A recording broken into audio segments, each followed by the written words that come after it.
Hindi cinema की जानी मानी एक्ट्रेस दीप्ति नवल ने अपने करियर में कई फिल्मों में काम किया और फैंस के बीच खास जगह बनाई। इसके साथ ही दीप्ति नवल 72 साल की हो गई हैं। अपने मासूम चेहरे और दमदार अभिनय से लोगों का दिल जीतने वाली दीप्ति नवल अपने समय में काफी सुर्खियों में रही। 1952 में पंजाब के अमृतसर में जन्मी दीप्ति ने चश्मे बददूर, कथा और साथ साथ जैसी फिल्मों में काम किया और खूब लोकप्रियता हासिल की। लेकिन उनकी जिंदगी में एक ऐसा वक्त भी आया था जब उन्हें काफी मुश्किलों का सामना करना पड़ा था। दरअसल एक्ट्रेस पर एक बहुत बड़ा आरोप लगा है, जिसे सुनने के बाद उनके पैरों के नीचे से जमीन खिसक गई। उसे घिनौने आरोप के बाद एक्ट्रेस की जिंदगी में तूफान आ गया और फिर सब कुछ बदल गया। रिपोर्ट के मुताबिक दीप्ति नवल पर उनके ही पड़ोसियों ने गंदा आरोप लगाया है। घर के आसपास के कुछ लोगों ने एक्ट्रेस पर आरोप लगाया कि वो घर में सेक्स रैकेट चलाती हैं।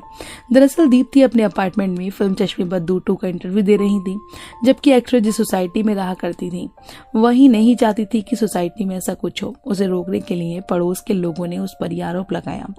दीप्ति को उस वक्त तो ये खबर नहीं पता चली, लेकिन अगले दिन जब उन्हें ये अखबार में सब पढ़ा तो वो दंग रह गई। इसके बाद काफी बवाल हुआ। एक इंटरव्यू में दीप्ति ने उस वक्त के बारे में बात करते हुए कहा था कि वो वक्त उनके लिए काफी मुश्किल था। दीप्ति ने खुलासा किया उस वक्त उन्हें काम मिलना भी बंद हो गया था और फिर वे डिप्रेशन में आ गई। और इतना ही नहीं, उन्होंने खुद को मारने के बारे में भी सोचा था। उनके मन में आत्महत्या के विचार आते थे। बॉलीवुड की एक्ट्रेस दीप्ति नवल का जन्म 3 फरवरी 1952 को अमृतसर में हुआ था। दीप्ति एक्ट्रेस के साथ साथ एक अच्छी चित्रकार और फोटोग्राफर भी थी। दीप्ति नवल एक शानदार थिएटर आर्टिस्ट भी हैं। उन्होंने अपने करियर में एक से बढ़कर एक किरदार अदा किए हैं। मिली जानकारी के अनुसार अपनी सादगी और संजीदगी के लिए मशहूर दीप्ति 70 और 80 के दशक में दर्शकों की पसंदीदा अभिनेत्रियों में से एक बन चुकी हैं। मीडिया रिपोर्ट्स की माने तो एक्ट्रेस ने थिएटर कलाकार के रूप में अपने करियर की शुरुआत की थी। दीप्ति ने 1978 में फिल्म जुनून से डेब्यू किया था।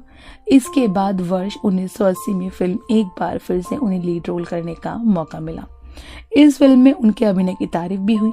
1985 में दीप्ति नवल ने फिल्म निर्देशक प्रकाश झा से शादी की। दीप्ति ने हम 5, चश्मे बददूर, कथा, साथ साथ अनकही, बवंडर, लीला फिराक जैसी फिल्मों में अभिनय किया और अपने शानदार अभिनय के जरिए दर्शकों के दिलों में खास जगह भी बनाई।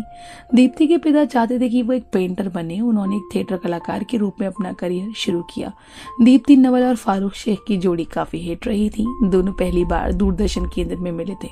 उन्होंने चश्मे बददूर में पहली बार साथ काम किया था। इसके बाद अक्सर फारूक शेख के साथ कास्ट किया गया।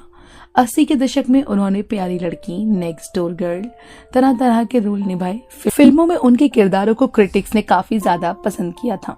दीप्ति नवल ने साल 1985 में फिल्म डायरेक्टर प्रकाश झा से शादी की थी। साल 1991 में दीप्ति और प्रकाश झा ने बेटी दिशा को गोद लिया था। दिशा अपने पिता को फिल्मों में कॉस्ट्यूम डिजाइनर हैं। दीप्ति और प्रकाश झा साल 2002 में अलग हो गए थे। दीप्ति नवल की लाइफ में विनोद पंडित की भी एंट्री हुई थी। दोनों ने सगाई भी कर ली थी। हालांकि कैंसर के कारण विनोद पंडित की मौत हो गई। एक्टर आज विनोद पंडित की याद में कैंसर रोगियों के लिए एक चैरिटेबल ट्रस्ट भी चलाती हैं। दीप्ति का नाम नाना पाटेकर और प्रदीप शर्मा जैसे कई अभिनेताओं के साथ भी जुड़ा। हालांकि अभी भी वे सिंगल हैं। दीप्ति मानसिक रूप से बीमार लोगों के प्रति जागरूकता पैदा करने के लिए सक्रिय रूप से काम कर रही हैं। दीप्ति नवल बालिकाओं की शिक्षा के लिए एक ट्रस्ट भी चलाती हैं। फिल्मों के साथ ही वे थिएटर में भी सक्रिय हैं। आखिरी बार वो अमेज़न की prime web series made in heaven में नजर आई थी। वहीं अगर बात की जाए उनके बुढ़ापे की, तो आपको बता दें कि दीप्ति नवल 72 साल की हो चुकी हैं और पहले के मुताबिक काफी बूढ़ी नजर आती हैं। जैसे कि आप हमारी इन तस्वीरों में भी देख सकते हैं कि दीप्ति नवल पहले से कितनी ज्यादा बदल चुकी हैं। तो दोस्तों, अभी के लिए बस इतना ही। मिलते हैं अगली वीडियो में। तब तक अपना ध्यान रखिएगा। Bye bye.